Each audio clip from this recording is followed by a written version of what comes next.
Welcome back, everybody, to the SEL Foof.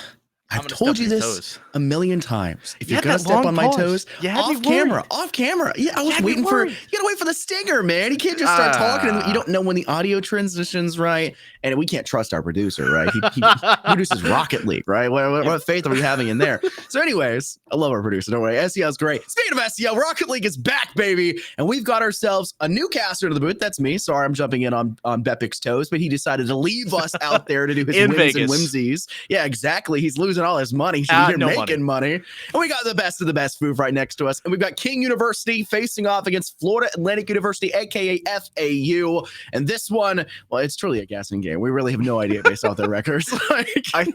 I think most of the pre-production meeting and then production meeting was just going, this team looked really good until this team didn't look good until what's happening. I don't know. But I know one thing. When you stumble over an intro, it's when you learn having Rocket League and Valorant commentators come in and we both have the pause. He's like, I'm waiting for the stinger. I'm like, but this is going to be both these teams. Neither of them want to wait for this series to start. They want to get out there and get to the goal early. King likes to keep it in the air. Looking at the far side, though, you have Hammy Crackers back. This guy has been a stalwart for this squad, and you're wondering if you can step up now in this playoff series. It is a best-of-5 format. It's something they are a bit more used to, and it's a race to 3, and at that time, it's just who comes to play, honestly. King University is obviously the statistical favorite coming into this one, right? They didn't have to worry about dropping down to the losers bracket in our qualifiers previously. FAU had a fairly tumultuous time to get there. They've had to play 10 whole series while King University's gotten away with just 7. It's only a couple more, but in the grand scheme of the season, that's a lot more total games that King University gets to just kind of say, all right, we're going to take our break for a while and not stress ourselves out with make it or break it territory. And it's the same thing here for playoffs as well. You lose this, you drop down to losers bracket, and you can try to win your way back up to make it into the grand finals, but it's still going to be a very tough battle. And like I said, statistically, King University is the team that's more likely to win it. They're 6-1. They're the 4th seed coming in. They've only lost to Kentucky, and it was dominated, but it's still King University on top, and we're expecting them to go absolutely crazy where they start off with not a goal. Oh my god, madman. The double tap to start it. Mitra dives to make the save, and what looked like the opening salvo from Turbo now turned away from his own car. 2 double taps attempt, but none of the goals. Man, King University trying to fire high. There's no one home. Will Stan gonna be able to take a shot with Turbo, a save of his own. Back and forth we go. King the pace lead. Cynical gonna center this ball, and we both take a breath as we've settled down maybe. The stats are over. Let's get into the action. Mitra goes mighty high to meet it. Hammy down the pitch. This is where King can start to clear it away. They've been fairly patient despite the ball pressuring their goal. And that's something that I think FAU are going to start to realize come about 2 minutes into this round. They'll have to figure out that fairly quickly because King are not letting up the pressure when they get on the offensive. And Turbo, a second one towards the net, doesn't make it, but there goes Wade. Perfectly to clean up house. That's what you expect from King. Turbo again starting this pressure, but Wade follows up. They have the second shot ready, and that is how we find the first goal of this series. Just a minute and 2 off the scorecard. Beating it down to the center of the pitch with King starting off in a very strong footing. We saw them put a nearly early goal, about 15, 20 seconds, you would say, Foof, into this round. They come around in the second. They managed to put a goal in only about a minute in after the fact, and we haven't really seen enough pressure coming out yet from FAU. They're going to need to start defending themselves a little bit better as well, because King is all about this counterattack. They set themselves up very cleanly on defense. They don't overextend for plays. They like to play very patiently, and they also like to risk some risky balls sliding off the corner of their chassis and almost knocking it into their own net. I'll say Cynical, I love the play, but just the other goal, buddy. But they don't put it in, and so Little Stan flipping the field here. New starter on the side of FAU, so wondering what Mitra and Hammy can get cooked up. Losing the ball, Cynical in control, but Hammy is there to pressure again, a name you're going to hear a lot in this series. But 1-0 could be the name, 2-0 no. Turbo, another shot, but no goal, but it's more pressure, more time taken off the clock, and a lot of boosts spent here on the side of FAU to keep it at bay. Great shot opportunity from Little Stan, like you mentioned, the new starter, but there is a couple problems still with the fact that King University are very quick back to their nets. but a missed opportunity from Mitra creates problems, and it's an easy clear by King. It should have been a goal opportunity. It should have been a 1-1 series, but now King get to send opportunities back their own way. Cynical with a shot, Mitra with the save, a little bit too high and mighty from King, but the ball's not out of the danger just yet. A slow dribble from Wade, up high it goes, Turbo to meet. A second bounce for Cynical, but he's turning the wrong way, and they'll fall back, being very patient and very trusting of their defense first and foremost. On the opposite end, you saw FAU really aggressive on the counterplay, almost gave up an open net. No harm, no foul means no goal. Mitra again hunting near post, but Wade just able to stick his nose in front of that one and keep it out of the back of the net. No save technically, but that one threatening Cynical.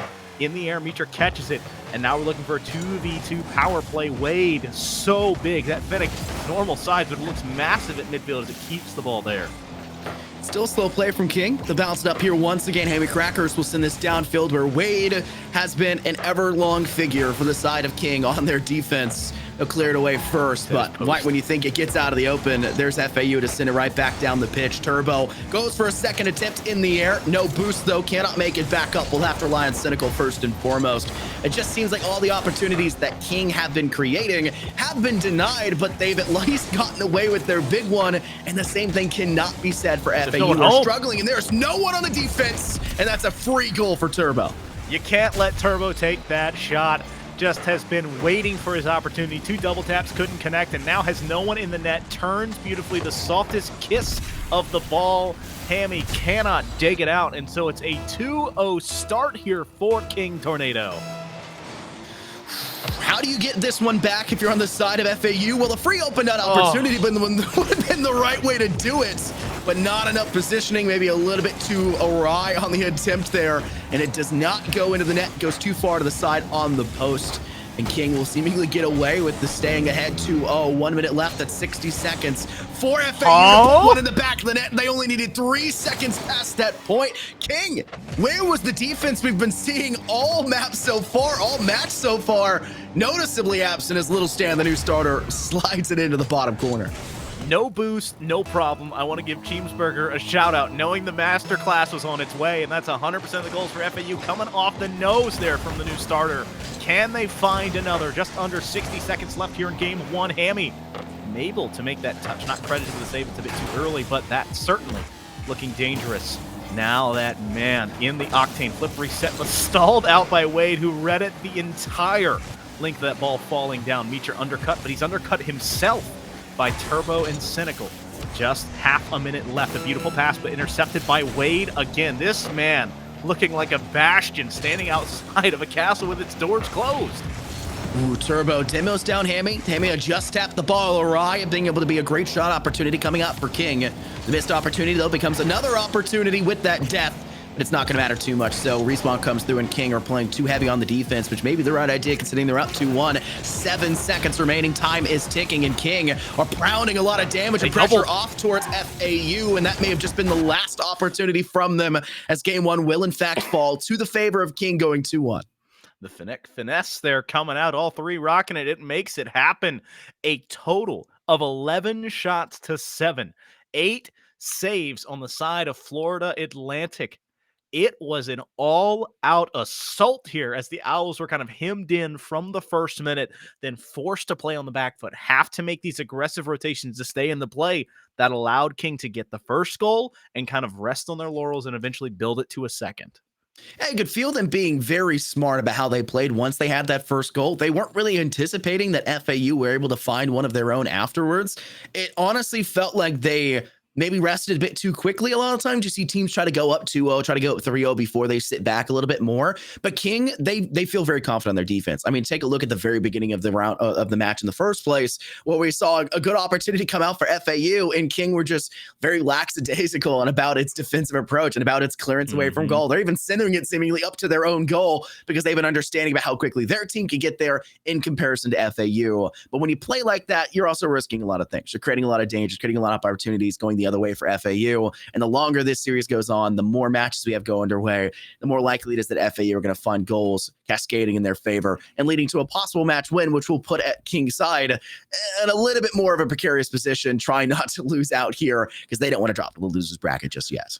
I think the big thing is you can't allow early pressure, and that's what we saw coming out from King, and they did not relent. Turbo 2 double attempts. I'm going to keep going back to it because he couldn't hit the well, so it's third time. It's usually a charm. Mitra slowing it down.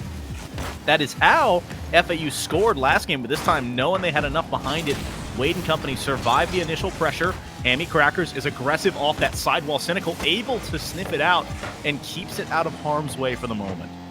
Little Stan will center this one up perfectly for Mitra, but it was a little bit too shy and awry from them. They weren't quite yet ready to turn, but this was a beautiful sender from downfield for FAU. Mitra, who came off of that, didn't even have the best angle, was able to take the weird bounce they got after the goal and just use that as a way to steal a goal. If you're gonna do it in spectacular fashion. They go up 1-0. He clicked on the link the night before the project was due, put his name on the front, and then hit submit. Don't give me high school flashbacks. It was a beautiful chip from Hammy, who saw his teammate in the way and ended up sometimes the best pass in Furnace is to the back of the net, and that's exactly what it was. He led Mitra perfectly. Mitra just wants to get onto it, make sure it goes in.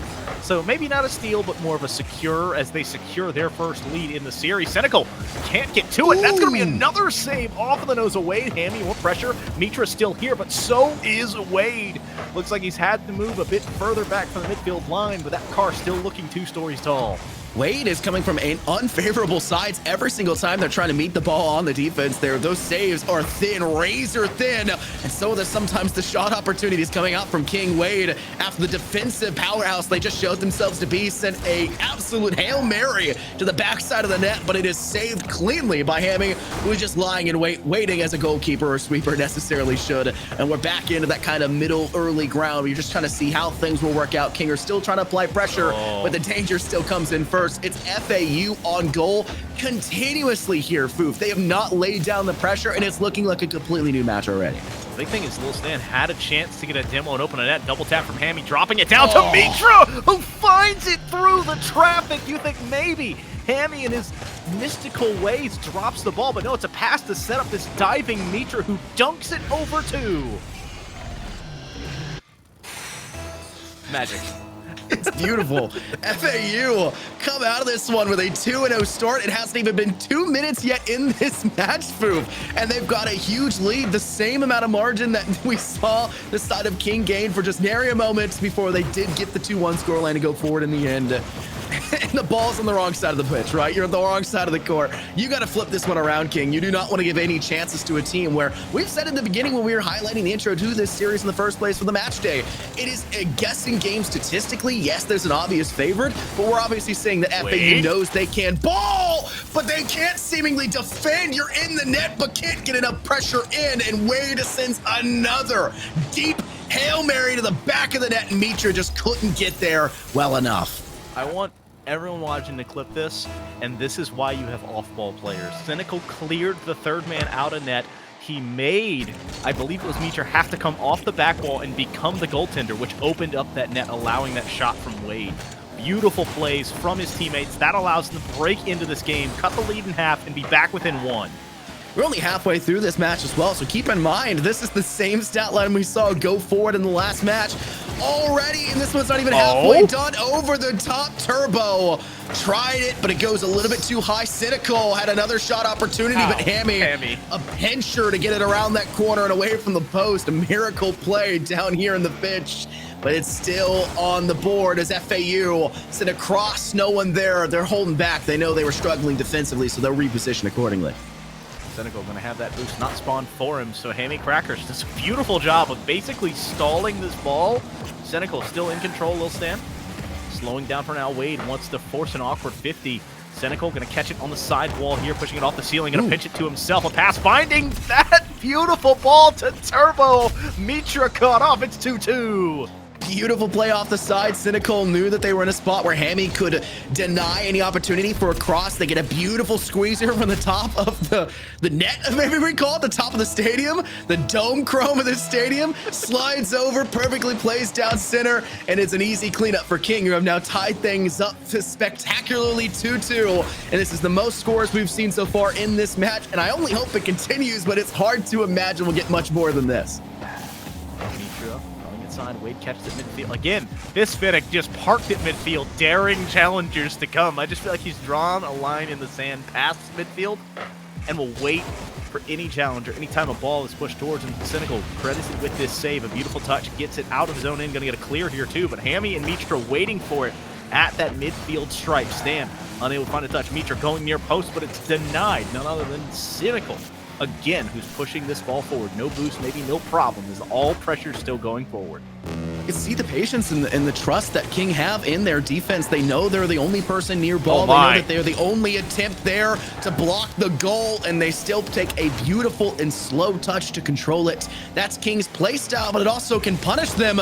They've been left open a few too many times, and that's given FAU too many opportunities. That is 2 attempts squandered almost by their own volition, giving King a great shot opportunity of their own. Turbo has to go high, Little Stan instead to drop it lower and force things back over on the King side of the pitch. Great communication there by Cynical and Wade, and when they both retreated off, Wade going to far post, Cynical defending near post. I love the communication, not only being heard perhaps in their comms, but seeing it as they physically move apart. No one is the tie ball game. You don't need to overreach. You don't need to be too aggressive here, especially with a team like King that can strike at any moment. But FAU still knocking on that door. The iron, maybe not as hot as it once was with a 2-0 lead, but still trying to find maybe one to steal it. Turbo off a beautiful ball played just moments prior, goes to the opposite corner. OT is guaranteed as FAU will force us here. And King had to meet them, so technically you could argue King forced us here.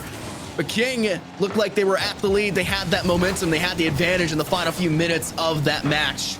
And it has to continue here as well. The pressure's on, and FAU are struggling to get this away from their side of the pitch as King continuously pound the rock home.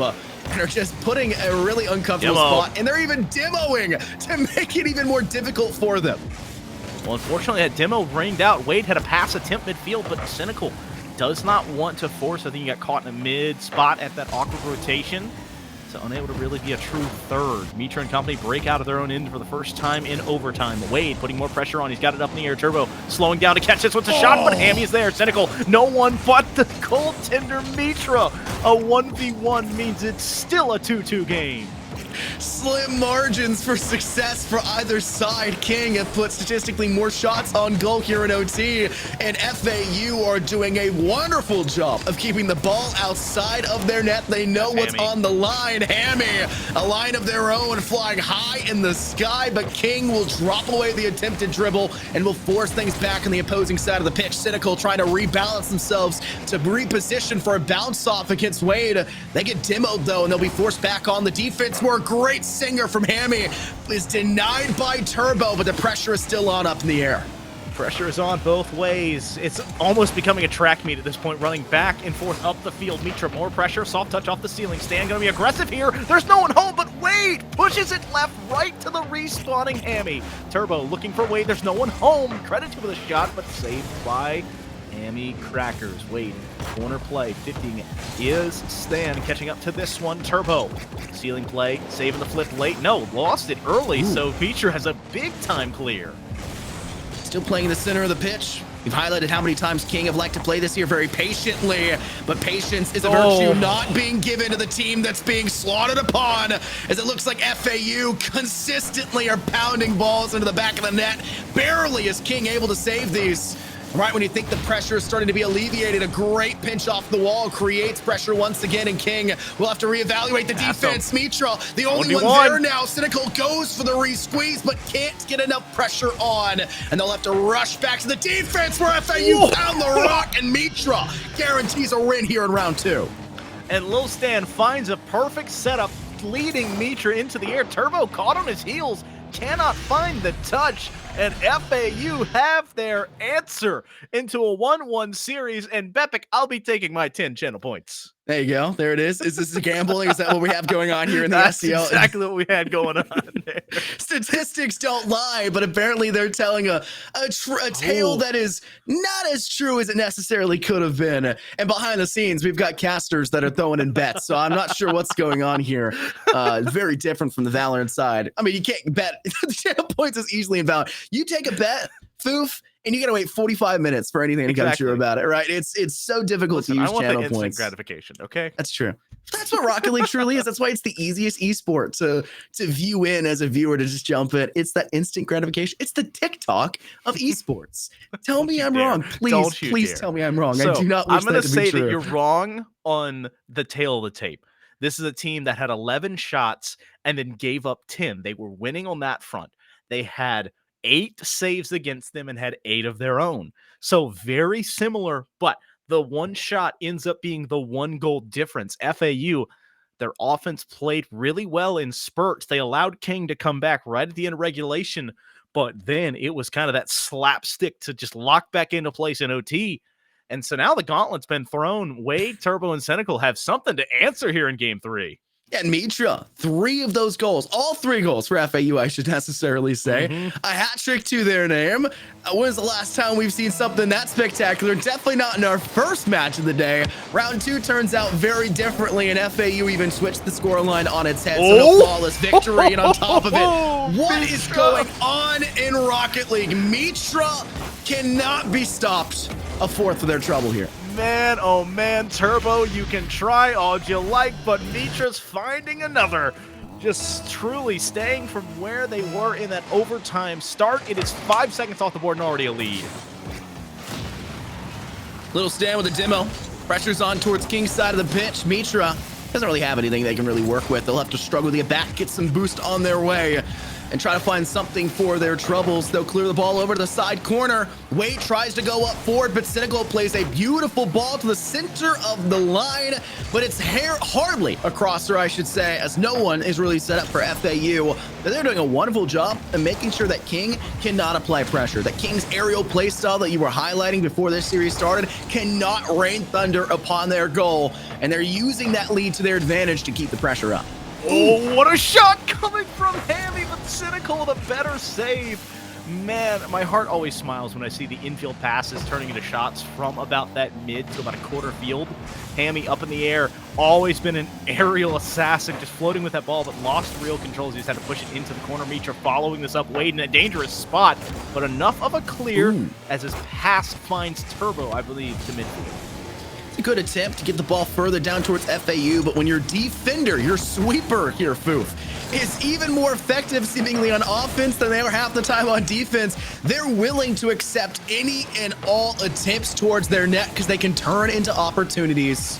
And that's what we're seeing now here coming out. FAU have to clear this away quickly. Cynical with a beautiful squeezer, almost gets it in, denied though. And FAU will send this one back down that side of the pitch, forcing Wade to clear this one to the side perfectly to Turbo. Turbo will let it bounce, a rough touch, but Wade could go for it, but Mitra meets it first, and they'll even put this one with on top of pressure.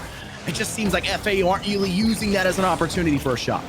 Well, they're just joining the attack. You know, those kind of nice cafes that you can go get a very good drink, but the Wi-Fi perhaps not the best. That's their offense. They lost connection right at the point of attack. Mitra having to play through the smoke and the mirrors. Cynical can't get there. Credited with a save and then a clear to keep it that way. It's still a 1-0 game. And Cynical's taking their qualms out on the competition. A demo immediately afterwards. They did not like what just went down. Mitra with another shot opportunity here in this series. A good attempt here, but little Stan and Hammy coming back on the defense. Hammy getting a demo for their troubles to make things rough. King, Cynical goes up again, and it just feels like every time King have had an opportunity here, Foof, they're just a second and even half a second behind from that perfect hit that would put them up 1-1. Oh, what a job coming from Cynical, but it's too high. It goes bar and out instead of bar down. Mitra flipping the field here, says thank you very much. A demo ringing throughout this field. Cynical too high once, gets bumped off it again. Too high. Turbo sneaks it through though, and Turbo, the king of second chances, makes that one work. That's not the name they go by. Isn't that their nickname now, Foof? The king of second chances? Listen, hey, double tap, then scored both of them off of second chances. Listen, that's like the second rule of zombie loops, right? We're gonna give him a mop and a bucket and call him the janitor. It's the double tap. It's like the second rule or whatever of in a zombie apocalypse, right? Always double tap.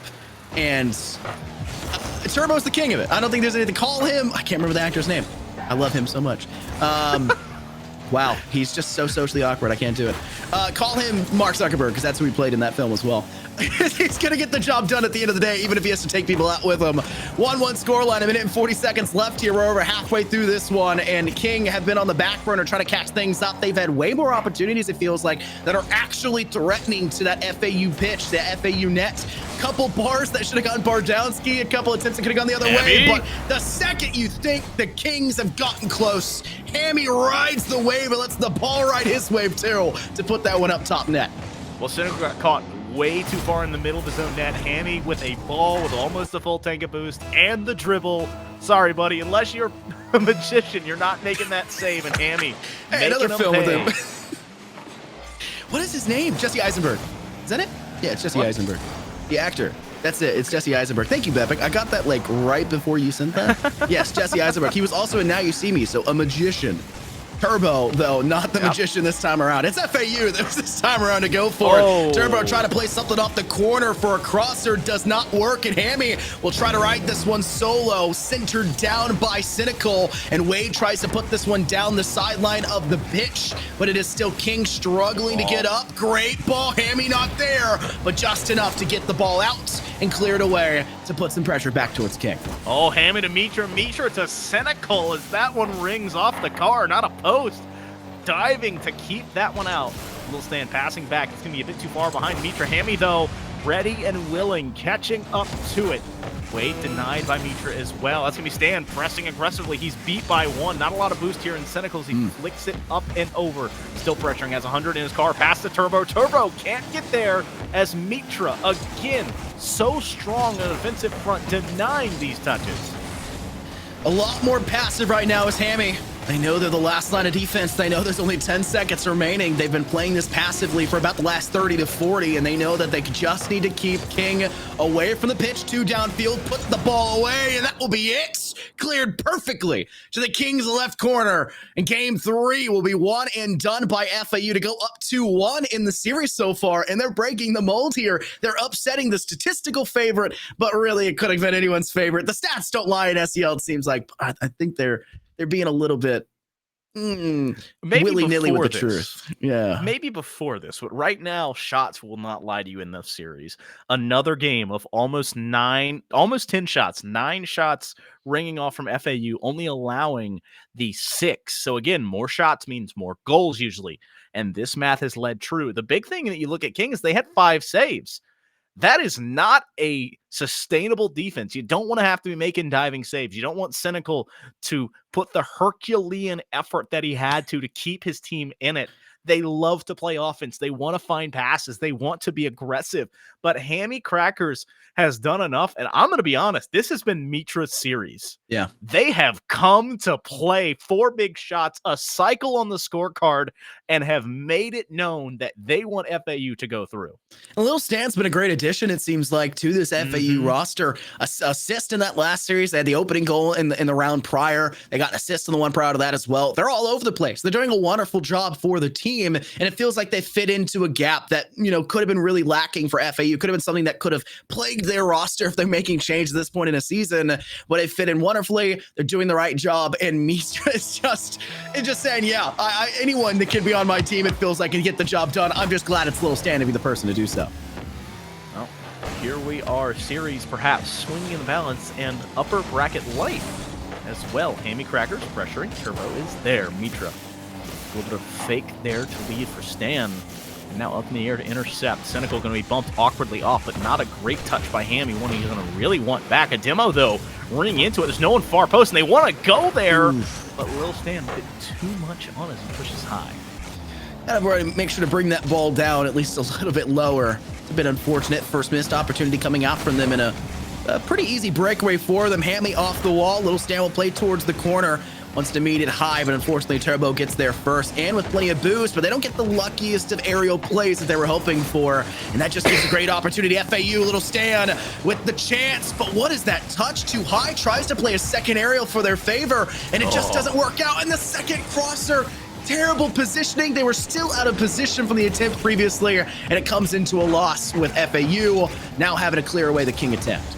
Well, this is a beautiful clear here from Hammy Crackers, credited with the shot technically. Way to save as well.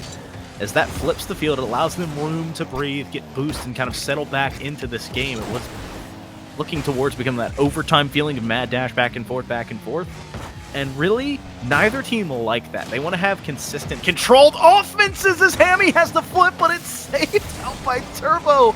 Another one that Hammy's going to be kicking himself as he wishes he had that shot back.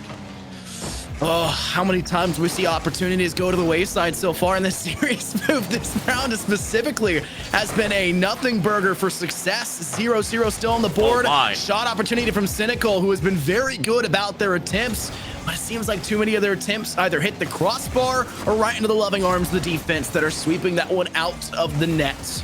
We're still up. 2 minutes have elapsed so far, and it is 0-0, and King are starting to feel that pressure even more. Well, there's no one home. Turbo's going to have a chance here. No double tap opportunities. It goes back the other way. Cynical going to get on his nose. Got it over 2 now to 1v1. Perhaps a 1v2. He's got Turbo far post. He's going to carry it himself, daring the defender to jump. And it's a nice soul touch to make it 1-0.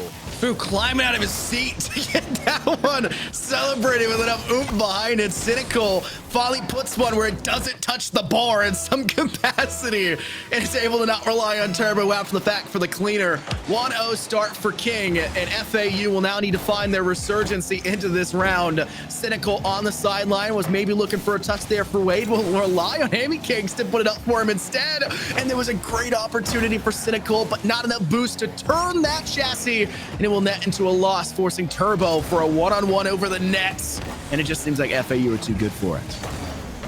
You know, have you ever seen that clip of the fake Euro step where he starts Euro stepping, everyone starts Euro stepping behind them? That's what I felt like that carry was from Cynical. It was just absolutely insane. Goes past the 2 and they're just chasing him. The third defender can do nothing but watch in horror as that ball slowly went into the back of the net. Turbo and company defending a 1-goal lead, still trying to push forward and find a second Hammy. Up in the air, flip reset attempt. Wade snuck it out. Mitra again, just a battering ram of a car to throw it in the back of the net.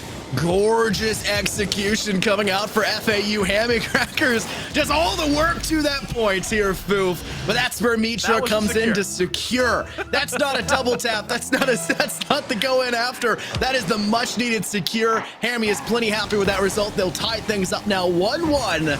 And they now need to play still the same level of offense, and they need to keep a ball out of their net, clearing over towards that King side off the corner. Mitra tried to play it back in. It's a little stand for that next opportunity, but it's a great clear by King. It just comes to the 1v1, and Hammy! What a flick over the top. The defender had no chance. This is an unbelievable play as Wade was just way too late. Oh. He'd already flipped, he committed to it, knew where the ball was going to land, and guessed, I believe, that he'd catch the side of the car instead of the top.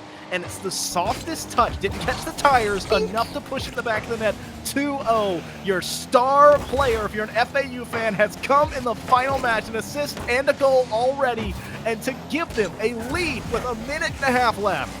Honestly, Hammy Crackers has been an amazing player in this round. They've always been very good. We've seen them in the first 2 rounds up to this point, first 3 rounds up to this point, but it just feels like the difference maker for them here in this one specifically. It's their name calling out. It's their name we've been saying. The beautiful play for the 1-tap, double tap coming out for Mitra. The play down for the single goal off the corner. The defense, the sweeper plays they did at the end of the last round. They're all over the place, and they're doing it very well, and they just need that little bit of sweeper activity here in this one to secure a win. 3-1 against the Kings, and the Kings are feeling the pressure, and they're sending everyone down the pitch. Cynical's no longer at the halfway point on their side of the pitch. They're waiting for the perfect shot opportunity. Cynical just kind of waiting, knowing he had a teammate in front of him, does not need to overcommit. Ton of time, ton of place, ton of pressure they can mount. Turbo and company retreating onto their side, trying to get some boost and reset this offensive play. Lil Stan killing more time. Wade with a demo. Cynical, no one home. That's going to be a tie ball game unless Mitra has something to say. Turbo can't get there. Now to pass midfield. Wade has a 50, but no real shot. Cynical, sidewall play. Wants to get it to himself. He's going to pop it up high. Slow play. Beautiful pass out midfield. Turbo, though, denied by Mitra again. But this one, oh! Hammy perfectly there, sweeper, keeper. Mitra just needs to play this one with himself. Keep control, dribble it away, and that's it. FAU with the clear! A 3-1 series. They'll send King, the team that's lost one single game up to this point, Foov. One series. One single series. Now 2 series. And they're down in the losers bracket already for playoffs. Wow.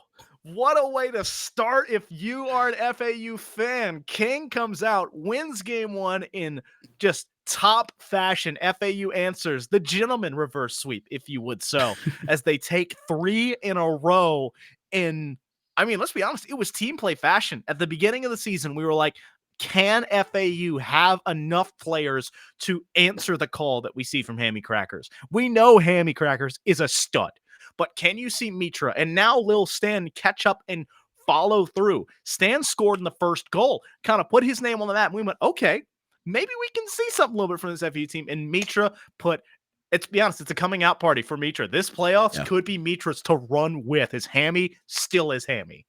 Yeah, round 1 just doesn't work out the way that King were necessarily wanting, and it leads to an FAU win, and they'll move on to face off against the winner of Cumberland facing off against Florida. So we'll have to see how that one pans out. But Tennessee took their win against East Carolina. We see Kentucky come out with a 3-0 rout over UAB Green. And we know already one of the teams we'll be watching for our next series on the stream here today, Foof. It is Auburn Navy. The question is, who will they truly be facing? Well, that is going to be the big question, but I think you and I are going to be taking a small moment to take a respite to kind of absorb that series that just happened of a tornado meeting an owl, and the owl coming out on top, mascot fighting beside ourselves. Great series of Rocket League to start it. We've got another one coming up, so on the other side of this break, we'll see you with some more action. This is the SEL. This is Foop. This is Infernosis. We'll be right back.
All right, the last chance qualifier is over. It's the middle of October, so you know what that means. It's time for some SEL playoffs. And with that comes Mr. Bepic's playoff predictions. I even got the playoff beard out, so I know it's gonna go really well.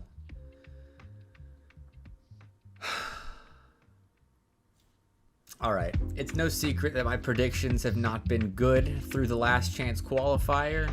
So, in an effort to be fair to all the teams playing in the SEL Season 4 playoffs, I'm just going to do power rankings going into the top 16 because I'm not trying to curse anybody's playoff run. I know how valuable these fall split points are when it comes to making land in the spring. So, completely unbiased, top 16 power rankings. Here we go. First up, ECU, East Carolina. They're my number 16. They had a great lower bracket run the last chance qualifier. A series win over UNCC in Game 5 is a great result for them. Unfortunately for them, it's their first kind of big result this year. Their first win, honestly, that hasn't come against UNA or Baylor, who didn't even make the last chance qualifier. So great win for ECU. And then to follow that up with a sweep over Montevallo is solid for the Pirates.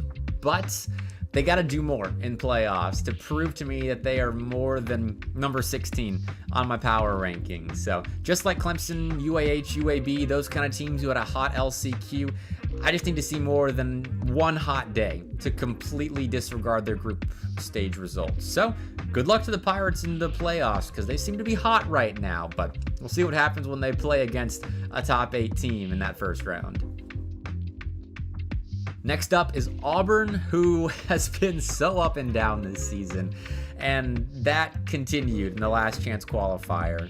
Beat UAH White in Game 5, then got swept by Clemson on the upper side, but they beat South Carolina Garnet, who was a solid team, and I had pegged as a playoff team. Auburn, that's a good win, but just like ECU, I gotta see more to be convinced. Their closing of series has not been great this season, and once they start to play better teams in the postseason, that's going to have to change for them to get bumped up in the power rankings. So I would not be surprised to see them go out 0-2, but this team of all the squads in the bottom 8 of my power rankings, I think has one of the best potentials to make a top 8 run. And the Oklahoma Sooners, a team that I had a tough time rating on this list. I put them at 14 because they came through the last chance qualifier on the bottom side, but they lost to UAH Blue, and I don't know, quite honestly, if that is a result of UAH Blue just being a hot team or Oklahoma being on a downslope right now. So time will tell in the playoffs for Oklahoma, but they got to prove themselves, and they've got the experience to do it. Bono has been in the SEL postseason a lot in his SEL career, so I'm looking at him to lead the charge. But this Sooners team, very exciting, and I can't wait to see what they're able to do in the postseason.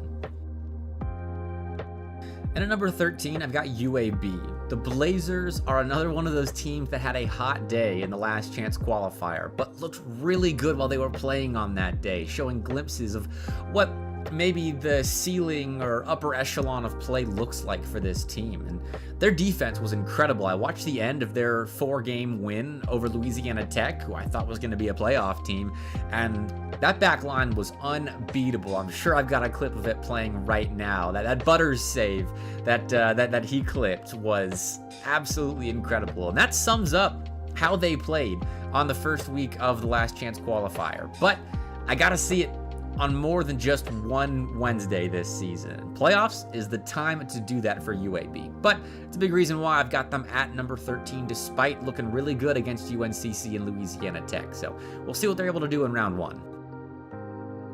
Now at number 12, I've got Florida. The Gators were the only team in the last chance qualifier to make it out of the top side without being an underdog in either of the 2 series that they played.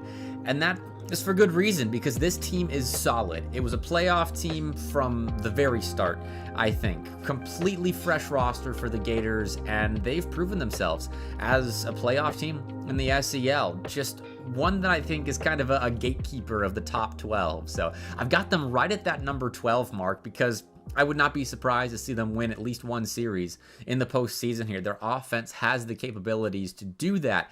I'm just not convinced they're able to beat another team in that top 12 themselves. So playoffs, good opportunity to get a season-defining win and one that shows everyone what you can do in the spring split. But Florida has yet to register that big resume-building win. And as a new team, you kind of need that to gain some respect in the SEL. So I'm looking at that round one matchup against Cumberland as a proving series for Florida as to what they're able to do in playoffs. So looking forward to that. But for now, I'm keeping them at just that number 12 spot.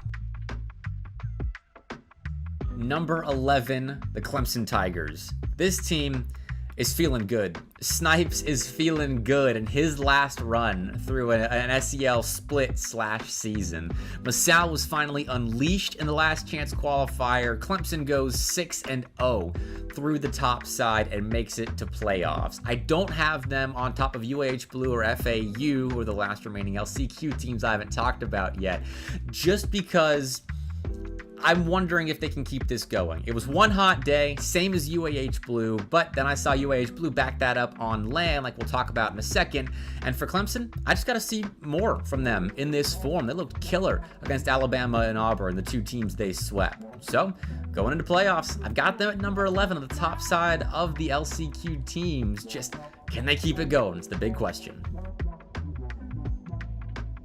And now, UAH Blue, this team is up right now. B. Moore was telling me that he was so afraid of the last chance qualifier that he was grinding a lot to make sure that the Chargers made it through. And hey, it paid off. A 2-0 run through uppers sealed UAH Blue's berth in playoffs. And then on land at University of Kentucky's Bluegrass Boost Battle, UAH Blue goes to the top 4. They make a big run to the semifinals and looked solid the entire weekend. So I'm excited to see how far the Chargers can go because they've always been a staple of the postseason in the SEL. But UAH Blue, kind of a fresh roster at the top of UAH Rocket League, and they've had a down start to the SEL, but as of right now, their present is looking pristine. Through the last chance qualifier, a hot squad. On land, a hot squad. And the team they're playing first should definitely be looking out for UAH Blue. And finally, at number 9, as you can see, I divided the last chance qualifier teams and the teams that already made it to playoffs, is FAU. They did lose to Montevallo on the top side of the LCQ and have to make a run through lowers, but they were missing Hammy Crackers for that series. And I don't think it's insulting to Damage and Mitra to say that Hammy Crackers is the lifeblood of this team. The stuff that he can do can win them series against teams that they wouldn't be beating otherwise, like we saw against Montevallo. FAU cleans it up, and in the lower side of the last chance qualifier, they made it through Arkansas and Louisiana Tech like it was nothing. So they're my number 1 team coming out of the LCQ just because I think they were a top 8 team already. Just weren't able to beat UTK and UGA, who had a great group stage. So FAU's at the top of the bottom 8 right now. And honestly, King in round 1 should be on upset alert playing FAU. Like, I think King's still the favorites here, but FAU could give them a run for their money. I've got the South Carolina Gamecocks, which feels weird to say considering the group stage domination that we're used to from South Carolina, but they're the only team that finished top 2 in their group that went 5-2. And group 2 wasn't exactly the strongest of the pools we had in the group stage. So South Carolina, after losing twice to Louisiana Tech, didn't even make playoffs. And then Florida State, which we'll talk about a little bit later, isn't a terrible loss, but those are teams that I feel like South Carolina of the past should have been beating. So they're down a little bit right now, and they're playing an extremely hot Clemson in round 1. That is a massive matchup, and I can't wait to see the result of it because Clemson has a huge opportunity against a rival school to prove to everyone that it wasn't just a hot start to the last chance qualifier that got them here. It's a Clemson that has been reformed into a solid playoff contending team. And so South Carolina, they need to watch out because they've got some proving to do as well as those losses in the group stage, sure, they can shake them off, but come playoffs, you better be on your A game week 1, because there are going to be 4 teams going out 0-2 in this first week of playoffs. So South Carolina on the downtrend a little bit going into playoffs. Now, number 7, the Cumberland Phoenix. This is where the rankings really start to get tricky for me, because Cumberland went 6-1 in group play. They only lost to Georgia State, who ended up finishing number 1 in that group 3. They just have also been performing a little shakily elsewhere outside of the SEL. I watched them on LAN at the Bluegrass Boost Battle go out top 12 when they probably should have been a top 8, maybe top 4 team, and they didn't really look themselves. It was rocking for Cumberland at BBB, so I'm wondering if that bleeds into the SCL postseason, or if Skyline, Aurora, and Magic can sort it out. It doesn't seem like everyone's on the same page when they're on the Rocket League pitch, so that does have to get sorted out, which is why I've got them at number 7 right now instead of higher, but Cumberland can do it. I believe in them. They're still a solid team in the SCL, and Florida is their round 1 matchup, is going to have to work hard if they are going to take down Cumberland. That offense of the Gators is going to have to be online to beat Cumberland, who can honestly do the same exact thing on their offensive side of the pitch. Aurora especially. He's crazy with the mechanics, and with Skyline and Magic backing him up, teams should fear Cumberland in the postseason, even with those rocky results recently. And at number 6, I've got the UGA Bulldogs. They finished 2nd in that Group 1, only losing to UTK in Game 5, as well as notching a reverse sweep win over FAU. And number 6 can fool some teams into thinking that UGA isn't a top team in the SEL. They most certainly are. In their return after not having played an SEL season since Season 1, Bulldogs have looked phenomenal. They just can't be put above any of the group winners in my eyes. And then King and Kentucky, I think those are 2 of the top squads in the SEL. So despite the Wildcats being a number 2 team in their group, I can't put UGA over them as well, which puts them at number 6 for me. And in round 1, they've got UAH Blue, who played very well in the last chance qualifier, so I think it's a good test for the Bulldogs, but I still think UGA should probably be winning that one with ease. As UAH Blue, great roster, great run they're on right now, but UGA, in the words of DJ TJ, they just got it. He told me he's a big believer in the sentiment that you either got it or you don't, and UGA obviously has it, which is why they're a top 6 team in the SEL right now. Florida State's gonna crack the top 5 of my SEL power rankings. The Seminoles won their group. They beat everyone except for South Carolina Garnet, which was an odd loss in Game 5, but Garnet's out of the picture now. They didn't make the postseason, so Seminoles don't have to worry about them anymore. They can go on another playoff run like we saw out of them in Season 2, and I honestly don't know who can beat them right now outside of the top 4. It's going to be difficult to take them down, as Fries and Luigi always on top of their game, one of the best duos in the entirety of the SEL, and then Trix as well, well-rounded player, capping off a star-studded Florida State roster. They're always kind of flying under the radar when it comes to results in the SEL, and this season, less so. Topping their group, taking down South Carolina, who's traditionally had their number, and then round 1 of the playoffs, they'll be taking on Auburn Navy, who they should definitely be beating. I mean, Auburn, they can't beat top teams right now. They'll take them to Game 5, sure, but they can't beat them. And Florida State, yes, their lone loss came to South Carolina Garnet, who Auburn beat in the last chance qualifier in Game 5. But this is playoffs now. This is where things get very serious. And I have a feeling Florida State's going to lock in and return to that playoff bracket form that we know they can show us in the SEL. At number 4, I've got Georgia State. They topped a highly contested Group 3, beating Cumberland, Alabama, Auburn, big teams for that number 1 spot in the 3rd group of the SEL group stage.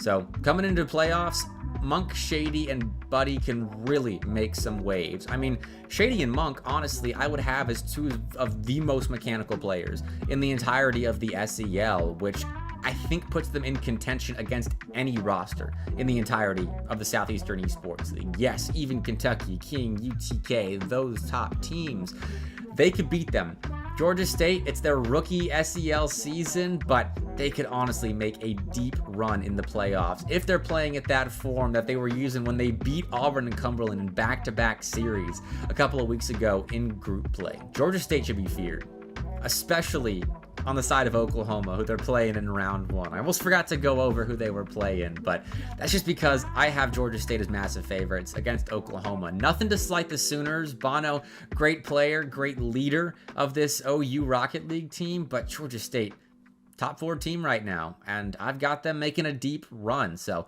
we'll see what happens, but I'm thinking 3-0 or 3-1 here. All right. Top 3 of my SEL power rankings. Number 3 is going to surprise a lot of people.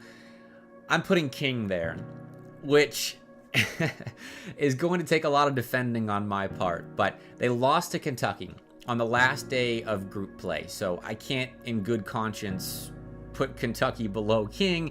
And then UTK is the other team that we would be talking about taking that number 3 spot, and they looked so good at the Bluegrass Boost Battle that I can't put them at number 3 as well. And keep in mind that this is a King roster with Big Wade in the lineup instead of Storm, which I've gotten confirmation from them is the lineup that they will be playing with all throughout playoffs, which, as always, no slights to Big Wade. He's a great player, but he's no Storm. And King won the Bluegrass Boost Battle with Storm, Turbo, and Cynical as that 3-man roster. But in the SEL, Big Wade in, losing to Kentucky. I'm putting them at 3rd, but this top 3, I think, is going to be finishing top 3 in the SEL playoffs. I don't see anyone beating UTK, Kentucky, or King. Although, the round 1 matchup for King in the playoffs is FAU, which, if there was any team outside of the top 8 of these power rankings that could beat a top 3 team, I'm thinking FAU is that team. Hammy Crackers is back, and if King's not careful, if they are playing in similar fashion as they did against Kentucky, FAU could take them down. And that might be the only team I think that could take them down for a little while in the playoffs, but they got to be careful. They have to bring their A game in round 1 against FAU, or we could be seeing an upset there. And then at number 2, I've got Kentucky. It's down to UTK and Kentucky, as it always seems like it is in the SEL for my top 2. And the Wildcats, though they've looked great this season, weren't able to top their group. They did lose that 1 series to Oklahoma. They didn't have a deep run at BBB due to some unfortunate circumstances surrounding the roster. And so they're taking number 2 for now, which I hope they'll be all right with, because it was very hard to decide between them and UTK. But UTK beat Kentucky on Friday Night Lights before BBB, so they've got that win going for them, UTK does, over the Wildcats. Though, in round 1, Kentucky's playing UAB, who, yes, one of those teams that looked hot in the last chance qualifier, but the Wildcats should be able to extinguish the Blazers in round 1. So Kentucky's at number 2 right now. They got a chance, if they make a run in playoffs, which I think they will, to potentially take down UTK and claim that number 1 spot, which I've already spoiled it. Number 1 is UTK, 7-0 in groups. They beat Georgia, they beat Florida Atlantic, only team to go undefeated in group play. Looked incredible on LAN at the Bluegrass Boost Battle. They took Northern Kentucky to Game 7 and very well could have won that series and notched a win against a top 48 team in Collegiate Rocket League. So UTK's hot right now. I had questions about this roster, adding Hermes to the mix coming into this season, and they have answered all of them. They are my favorites right now to win SEL Season 4's fall split, and it's up to one of the other 15 in my long power rankings to take down those Volunteers. So there you go. That's my top 16. Hopefully it doesn't curse anyone in any way. I've tried to avoid that by limiting my my predictions in this video. So hopefully you enjoyed. Leave a like, subscribe, and all of that fun YouTube stuff, because I had a lot of fun making this power rankings video, and I'm excited to see if it holds up going into playoffs, because playoffs is a little more tame when it comes to crazy upset results compared to the last chance qualifier. But who knows? This is a different format. 16-team playoffs spanning, I think, 5 weeks of SEL play. Things can change. Things can get crazy. So we'll see what happens. Hopefully you enjoy the SEL broadcast this week. I won't be there, unfortunately, but I will be watching because I got to see what happens in those first rounds of the upper and lower bracket. So see you there.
SCL Rocket League is back, and we are more than raring to go as Auburn Navy, with a team we knew stepping into this loser's side of playoffs, was going to be down here, and the unknown factor we were still guessing about was really unknown. The team we did not anticipate making it here, and Bepic did not anticipate in the 20-minute video you guys just watched. It's UGA, who took their loss against UAH, now facing off against Auburn Navy. I have to go to Twitch chat. Yes, it is a Be More masterclass. Of course it is. You can never doubt Be More, but man, UGA 6-1 heading into the playoffs, now fall to 6-2, are in the losers, looking up. And now we're looking across the pitch from an Auburn team that is tried and tested. And I'll be honest, Infernus, they've come short a lot. And I really want to see them find a way to turn the corner and kind of close out not just a series, but a best of 5 or a best of 7. That's all I need to see from them. Yeah, and as an Auburn fan, for collegiate football, they've been coming up short quite a lot. So this is kind of like there's a precedent set, but if they're going to come away with a victory against Georgia, they couldn't do it 2 weekends ago. This is the time now to do it. Get your wins where you can, because your Valorant team's been able to take down Georgia. You've been able to do it elsewhere. You got to be able to show you can do the exact same thing here. But Georgia, like we said, they were anticipated to take the win against UAH. The Be More Masterclass shut that down, apparently. And now you've got a question, can we do the exact same thing? Where's our own Be More? We need to be more to our own side, and we'll have to see if they come up big with their own little Be More here as they step up to the plate. Well, Georgia rocking that wonderful red. You have Auburn in more of a traditional blue instead of dark blue. Matt looking for a backboard play, but slow behind it. Vroko has a clear. So you have DJ, TJ, Matt, and Harry on Georgia's side as the Bulldogs looking for more pressure.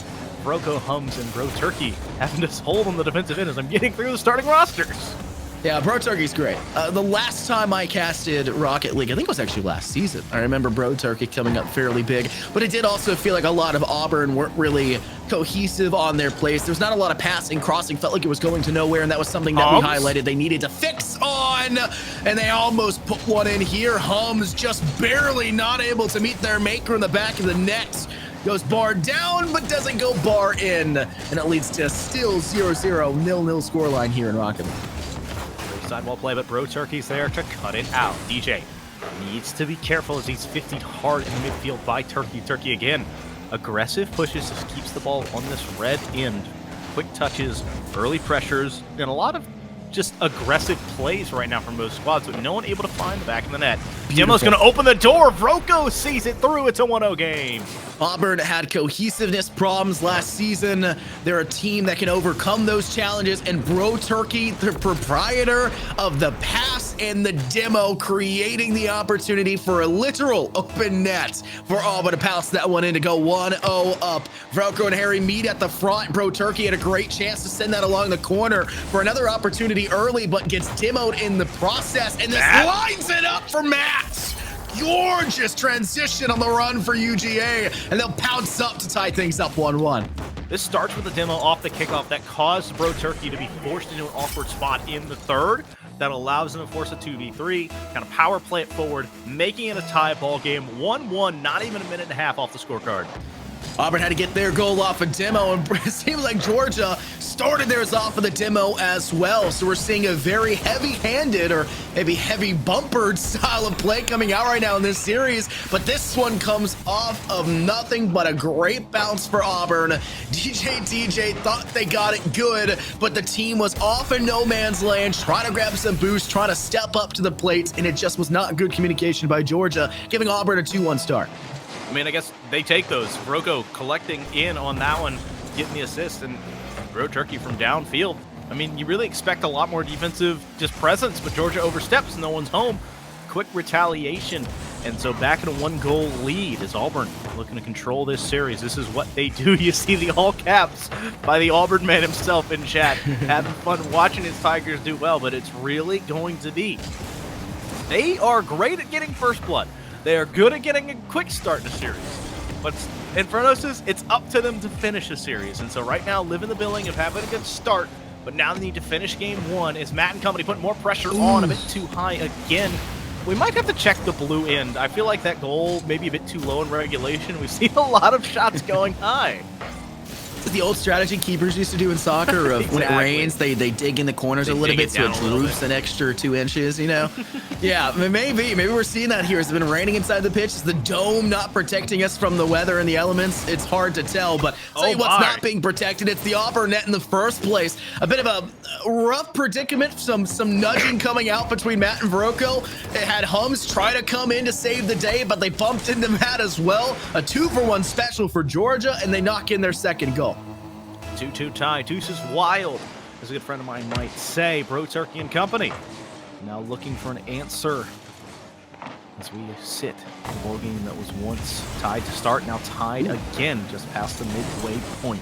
Matt, midfield play off the ceiling, has a flip underneath, trying to get a flip reset, and does, but not much with it.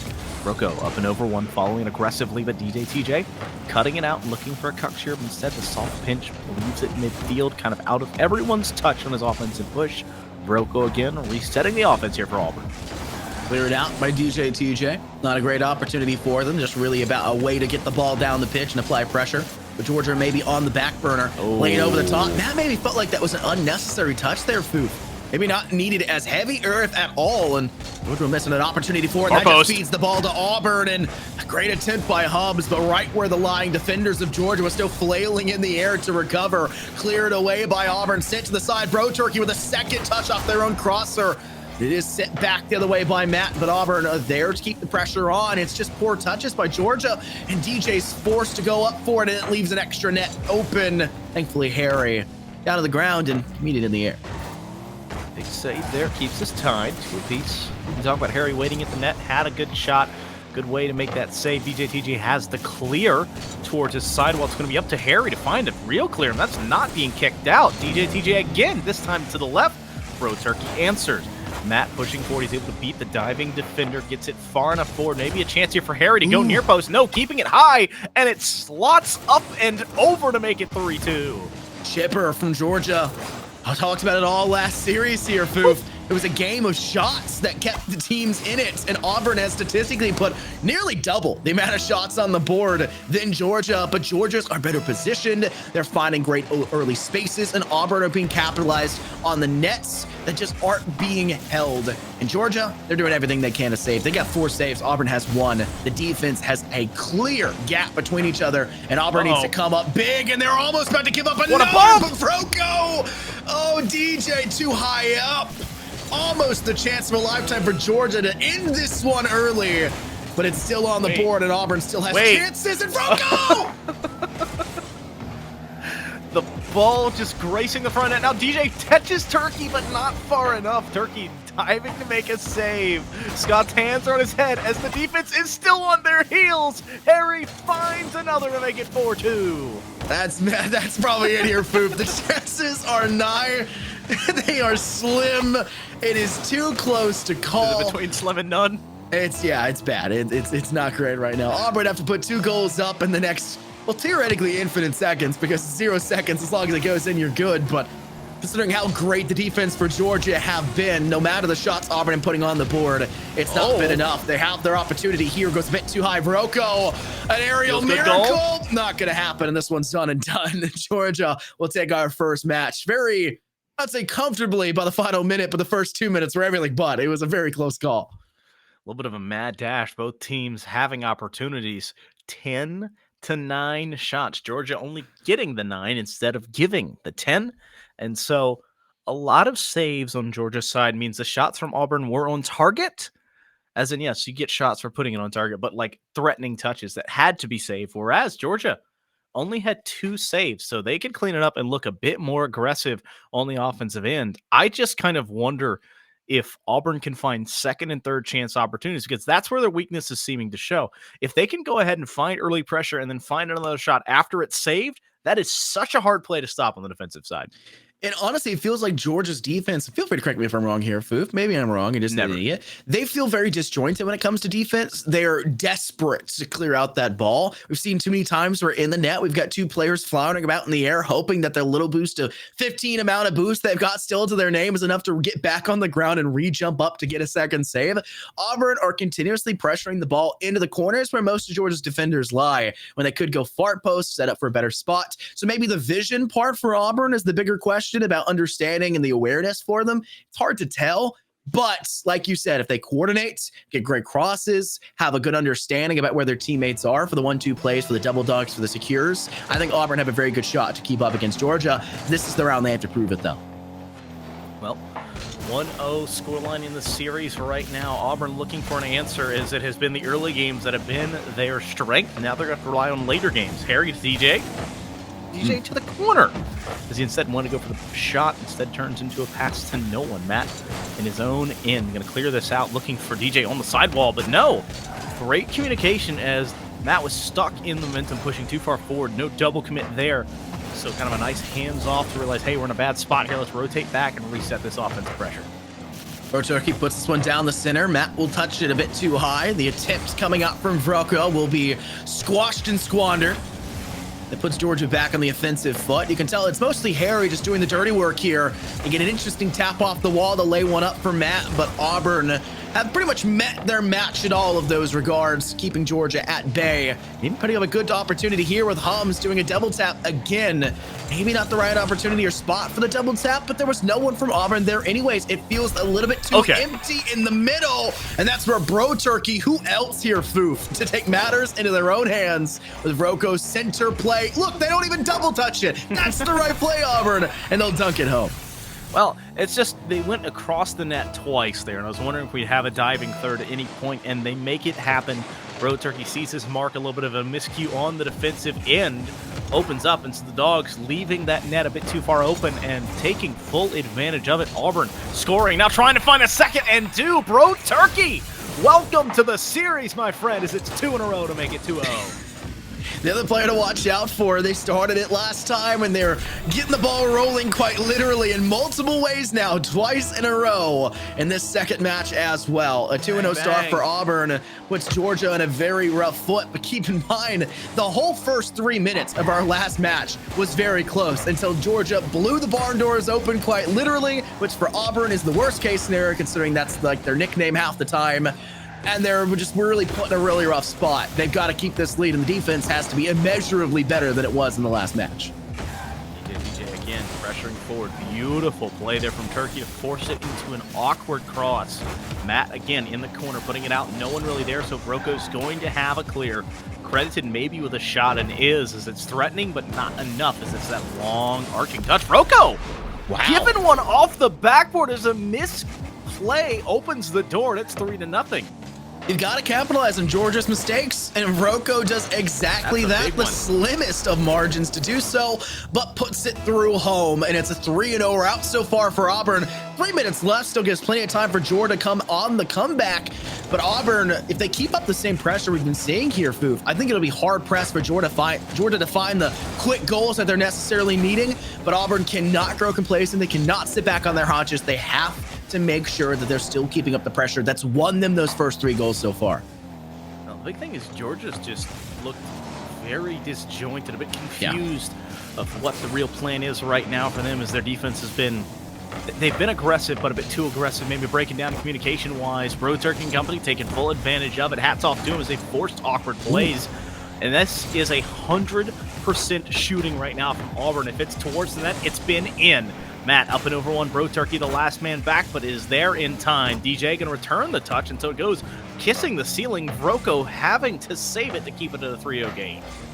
It's a good defense you need to have set up if you're Auburn. Another great crossing opportunity off the wall. Bro Turkey slide touch and Hobbs. No, not there. Now the defense is empty for Auburn, but the speed from Matt just doesn't match the opportunity. Pulling it back towards the center. Harry with another tapping opportunity. The bottom corner. Auburn there to deny it. So many chances, so many misses, and Georgia will lose out on the entire offensive front there, Foof, with nothing to their name.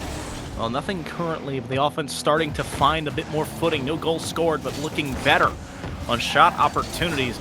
Auburn just needs to slow this one down. Only 97 seconds left in game 2, and I think they can hold on to this 3-goal lead, but you can never count out this Georgia offense. Matt, pass midfield, but it's passed to the defense.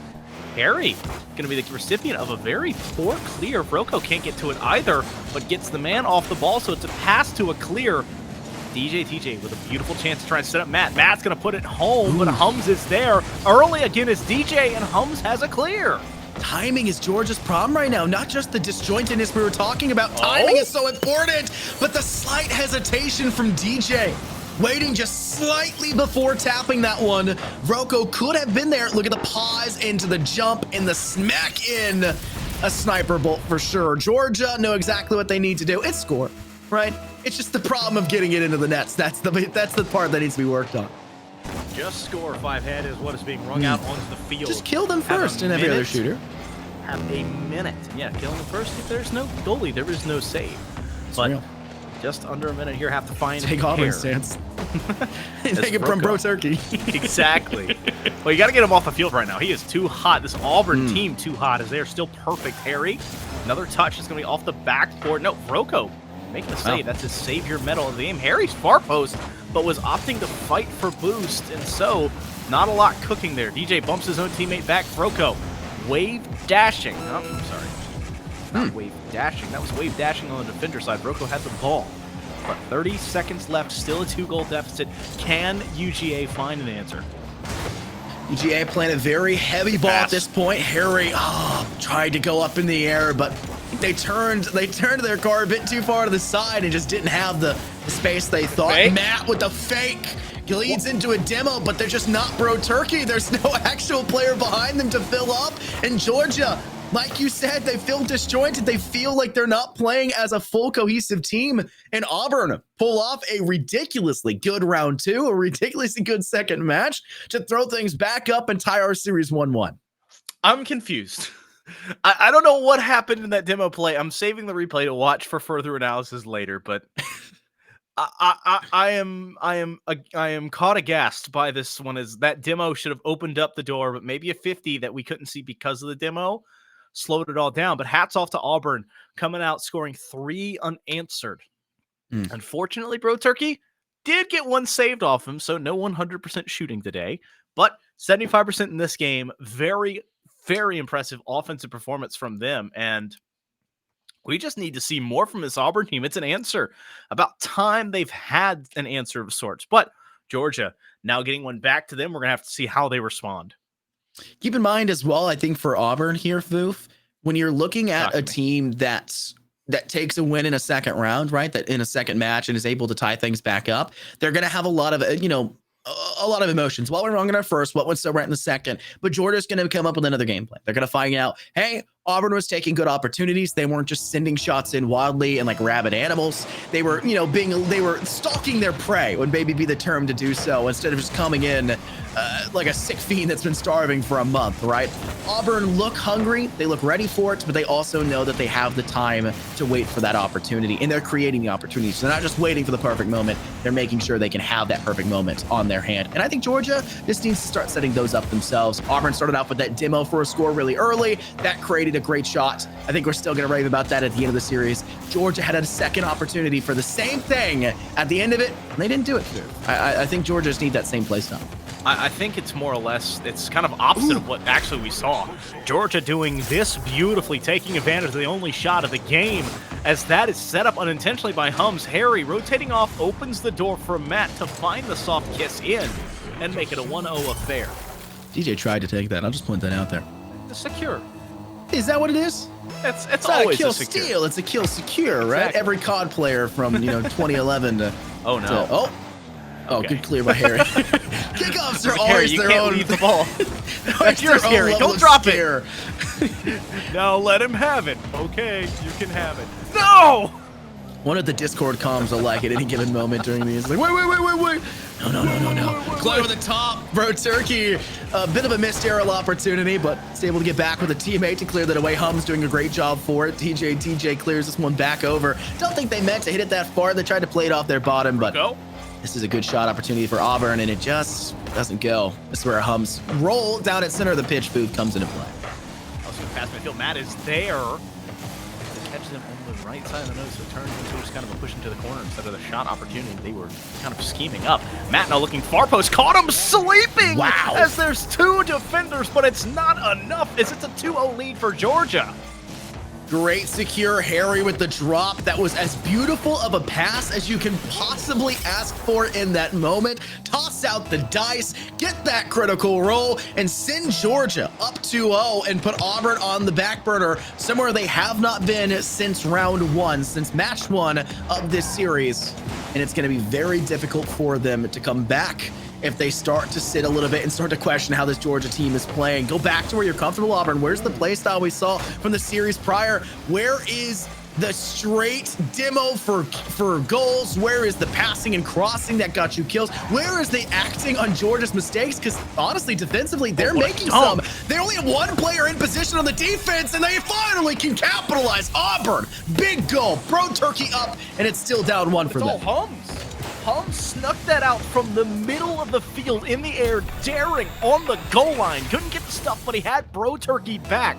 So it's Turkey to Hums, Hums to Turkey into the net to find an answer.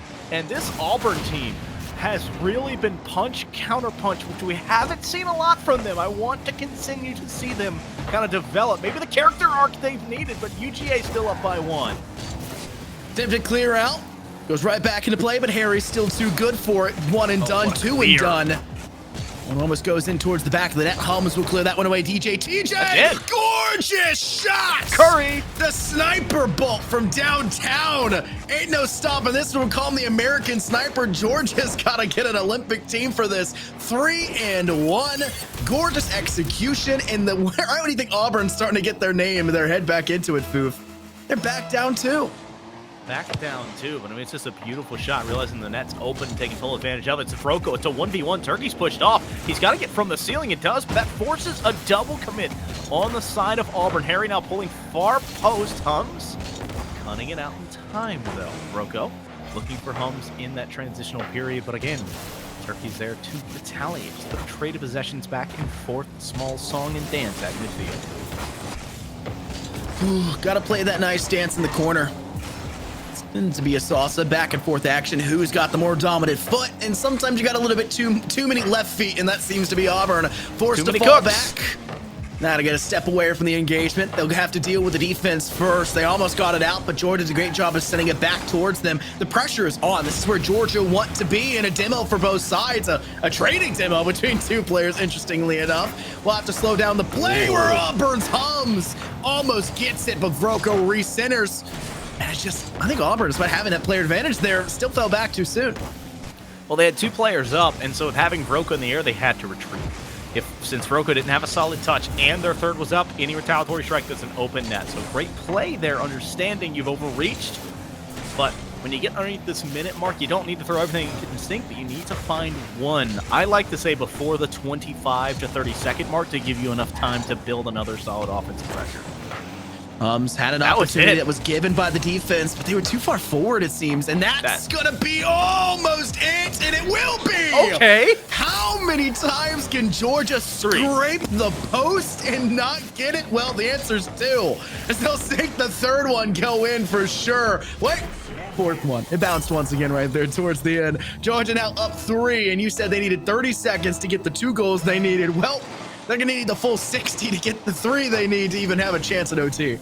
Again, mathematically, it's set up for them to have good offensive opportunities, but it has been all Georgia. They are coming off a game where they shot more than this Auburn team. And so I was wondering to myself, would this be another game where they shot more but couldn't find goals? Their goals are now out. Their offense is scoring. They are humming forward. 8 shots to the 5 of Auburn, and Auburn only 1 for 5 on this one, and another 2 of them have been saved. So kind of only looming touches towards the back, and not too threatening other than the one that went in. It feels like Auburn, when they send the one player up there to poke and prod to find a weakness for Georgia, there's not much impact found off of it. And this isn't the same play style they brought forward in the previous match. It isn't something that we saw from them. It does create at least a singer sought out from Bro Turkey, but with 14 seconds now left on the board, any opportunities that will be made still seem like it'll be too little too late. As Georgia, with 7 seconds left, we're drilling it with a dribble down the pitch towards the Auburn net. A bounce up high. Can it be met by Harry? It does, only opening things up. Time not on their side, and neither is the scoreline here. Afoof, Auburn will drop another round, another match, and they'll be down 2-1 against the very dominant-looking Georgia after that match. Auburn getting another one on the scorecard to make it 7 shots to the 8, so closing it in.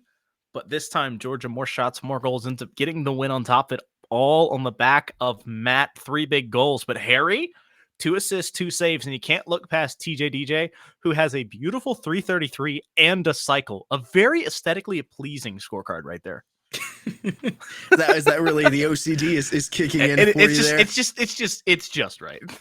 3-3-3, 1-1, 1-1. 28. They have 28 ping though. That's that. If they had like a 33, a 22, 11. Don't go that far. Maybe they live in the server. You're not entirely there, DJ. You always have room for improvement. Don't let Foof tell you that you're perfect just yet. You gotta strive for that one. Georgia's obviously not perfect. They've let a game go over to Auburn so far, but since then, they've looked pretty perfect. It's hard to put a notch on them. Yeah, there's some still, I think, cohesion issues that ultimately can still come up, but the shots they're taking are much less so just heavy hitters that go towards the backside of Auburn's pitch, and they're more so feeling, I just accidentally joined the Georgia team. I was like, okay. Oops. All right. Well, Infernos just panics, joined Georgia, left the game, so it's going to be me for a bit as he gets back in, as I kind of want to hearken towards both of these teams feel eerily similar to incredibly talented. Okay. Well, we good? Yep. Yeah, restart. That's my bad. That's my fault. I mean, this is just okay. I'm in shambles because you leaving has spurred some only things. Okay. Yep, we're gonna back out. We're gonna restart. Listen, this is never an issue with Valorant, right? This is never an issue with Valorant. I'm never coming to a Valorant game and join your game and leave. Kick all your players out. How would you like that's that? True. So well, we aren't even in Valorant. We have a parsec. We have vmix links and things like that. I don't even know why we're allowed to be in the game here. What is this like? Oh man. So, but to harken back on it, both of these teams feel very talented and pretty streaky, but consistency on their communications seems to be their biggest issue. You've seen a lot of double commits on the side of both defenses. Auburn more egregious of so, and that's why they had such a big time in game 3, where they gave up so many goals. They were so aggressive looking for it. You had 2 off the backboard, 1 off the backboard, 1 off the net, and then they'd get stuck in these plays where they're having to over-rotate back around. And so if both sides can kind of take this moment of an unintentional tech pause to breathe, to communicate and make it work, I think we're going to have a very good game 4. I think maybe Auburn took game 2 as maybe they misconstrued how their victory came to arise, right? I think they played a very heavy style. They really committed to a lot of things, but most of their goals came off of Georgia's mistakes. I don't think Auburn realized that. I think they wanted to come into game 3 with that same style of being very, Georgia, with the same style of being very heavy-handed, and they get punished for it because Georgia made less mistakes. Auburn was forcing too many opportunities by double committing, like you said, even on the defense specifically, and Georgia capitalized back the other way. They need to find the balance that I think was there in game 1. Even though Georgia won it, I think if Auburn stepped back to that balance and play their own game, they could come away with a victory. I just want to say, Scott, you lived out my intrusive thoughts by joining a team. I thought about doing it so many times in SES. Haven't done it yet, but thank you for doing it. I have a Logitech mouse. You know, if you have a Logitech G Pro, anyone out there, sometimes it'll randomly just skirt the mouse like 360 degrees because there's like something wrong with the software. It did that right as I clicked, and so I just clicked something randomly, and apparently it clicked Join Georgia. So, who knows? I didn't think I was that bad of an aimer, but apparently my G Pro software wants to throw me for a loop. Happens all the time when I play shooters, and then all of a sudden I'm shooting a teammate and they get really mad at me. Yeah, I mean, it happens. I didn't know that was a thing. I just thought maybe there was water or like a hair, like a cat hair in my mouse. And one of my friends goes, no, it's a G Pro software thing. It's like, oh, so it's not me being a jerk and killing my teammates for fun. Okay. It's not the intrusive thoughts. It's Infernos' new mouse in the username coming up soon, perhaps. Oh, no, I love this mouse. I don't want to just fix the software, Logitech. You've had this mouse released for like 11 years. Come on, man. And that's it, Georgia. Come on, man. Indeed, as DJ TJ comes down the middle of the pitch and makes it a 1-0 game as that ball is put right into the middle of the air. Georgia now getting their 1-0 start. They're hunting for, and Bepic's looking at a scoreline that could very well see Georgia take down his favorite team of Auburn if the scoreline continues to go their way. It did take a little bit longer in this game specifically, Fu, for a goal to go in favor of either side, and it's Georgia to start off, which is the worst case scenario for the opposing end. Well, if you are a Auburn fan, yes, it's the worst case scenario. This is DEFCON 5 as that one bounces off. DJ TJ collects on another and makes it 2-0. Bepic. He's done a very good job so far. I'll be honest, Bepic has done a wonderful job of not being biased in his casting. But the other thing I am biased about is dogging on Bepic for not showing up to work. As caster talent lead, he needs to do better. And Georgia is doing the best they possibly can, Foof. Auburn has been lacking in the goal, and Georgia has been anything but lacking in the shot opportunity department.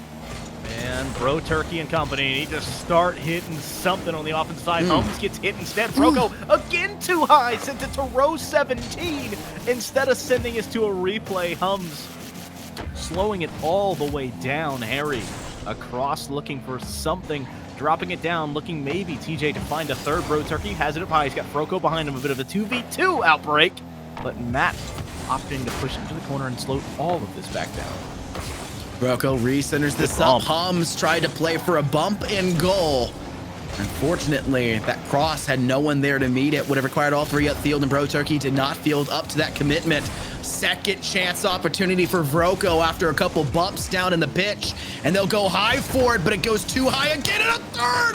Put it down! Okay, Bro Turkey does exactly that. Auburn, oh my gosh. Miss it once, shame on you. Miss it twice, strike one. Shame on strike you. Two. Miss it thrice, shame on me. Bro Turkey puts it in. Bro Turkey willing that one to go in, and this is what I talked about. The first chance could have been there. Second chance, defense was out of sorts, and they end up missing it. Third chance, it's over. Had an opportunity, able to put it in. DJ, TJ, and company have a response. Maybe DJ has it up high, but it goes too high. I just would love to have a heat map of the goalpost, because both of these goals would be dented on the crossbar. Call this the old Ronaldinho commercial from way back in the day of his crossbar challenge. That's literally what it's looking like. Y'all are up at the same level as a Brazilian superstar, and you're not doing it on purpose, which is where things start to go awry. Auburn putting one towards the right side of the pitch, but unfortunately, it was a bit too hard, a bit too heavy, and Georgia have no problem to clear this back, and they're starting to put pressure towards goal. Matt with a center up for Harry, but I think Harry's a bit too far back, and They send it out into the crowd instead. Keeping control right now. That's the big thing. Georgia, yes, they went back to midfield, but still possession, still forcing the ball forward. Turkey, not a big clear. DJ keeps it on. Gonna be credited with a shot here as he bounces the double tap. Hums says no, no, no. Maybe a finger wag included, but they're still down one, down another game. And if they lose this one, it's going to be gone for them. Ooh. As that's another shot, another goal for UGA, and it's a 3-1 game.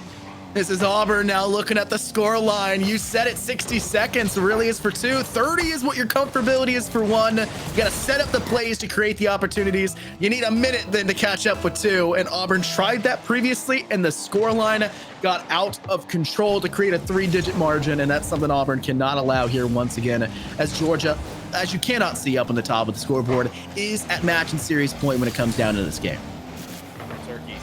In control. Rocco crossing behind this ball, but not in control enough. TJ trying to put the nail in the coffin. Harry gonna fake the touch, and now less than half a minute left to play in this one. Perhaps Auburn's tournament life, as their playoff life, mind you, as it is going to be pushed back on to UGA's side. TJ alive and well, but that demo ends up slowing him down. Hums goes near post and sneaks it through. So no, wait a minute, Infernosis, we got a game. 17 seconds seems like a high task, but Auburn, they've done more in a second. If you're an Auburn fan, you know the reference I'm making. Alabama missing a field goal. This ain't Bama, this is Georgia. It's another one of your rivals. You got to step up here, and you've got more time than usual to get the job done. Bro Turkey up. Doesn't have enough boost to match it, though. Vroko tries to tap it again. Matt has to go for it, but gets put out of position with that miss, and DJ also What's going misses. on? It's a weird amalgamation of a Georgian defense, but Auburn have to keep this one in the air. Hums the second tap, but it's dropped down by Georgia. Dunked to the ground, and that score line will stick as Georgia take the match and series point to send Auburn quite literally packing out of the number SEO. I want you to look on the screen. I'm so glad he stayed so you can see it a little bit longer. Did you see how many shots TJ had by himself? 5. 9! Damn. 9 shots. There were times where neither team had 9 shots. TJ said, I have to put it like an asterisk on it because I can't say it, but screw them kids, and just threw it at the wall and just continued to bang it again and again and again. And that ends up being the set of difference here for Georgia. I mean, just put a beep on it, Foof, right? I mean, it's the end of the day, right?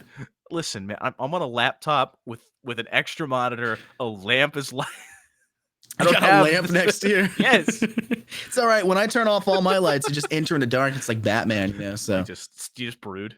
I mean, it literally turns pitch black. I don't know why. I have to like set the ISO on my camera so it's like so low to match the lighting. Either way, we'll move on beyond that. Still better than lighting we used at Red Bull Campus Clutch that Fred gave us. Come on now. I got to have a conversation with him about those lights. But speaking of conversations that have to be had, Bepic will need plenty of them to cope and rely on, fall back on for the rest of his predictions. Georgia, yeah, they lost like he did not predict in the playoffs, but they'll move on, and they're still not even the scariest team in the loser side of playoffs here. It's King. You got to look at that and be like they are. This is 2 6-1 teams. That is unbelievable, but these teams are dropped. I mean, it is absolute insanity so far, and unfortunately, Auburn falls out, bowing to Georgia Bulldogs. The Dogs move on and keep themselves alive. And with that, we kind of fade to black on that series, and we'll be fading to black on this night of Rocket League, as that is it for us here on the Rocket League side of SEL. But, Infernosis, my friend, when do you guys come back and grace us again with that Valorant? Well, I'll let you know. It's actually tomorrow. So if you want to watch an FPS esport instead of a Rocket League ball-moving, car-driving one, an amalgamation of soccer and Forza Horizon, right? Go ahead and check out Valorant, an amalgamation of League of Legends and CSGO. We'll get a little bit closer on the stat line. Still amalgamations, but it's a different kind of esports. If you're looking to tune in and watch some support for your university, that may as well also be inside of SEO's Valorant season, or maybe find a new team to root for as well. Make sure you guys check in tomorrow when me and Mick will be in the booth and hopefully giving you guys the best show you possibly can. And that'll be it for us here today, though, Foof. It's been an absolute pleasure being here with you. Bepic, please return or I'm firing you. We'll see you guys tomorrow.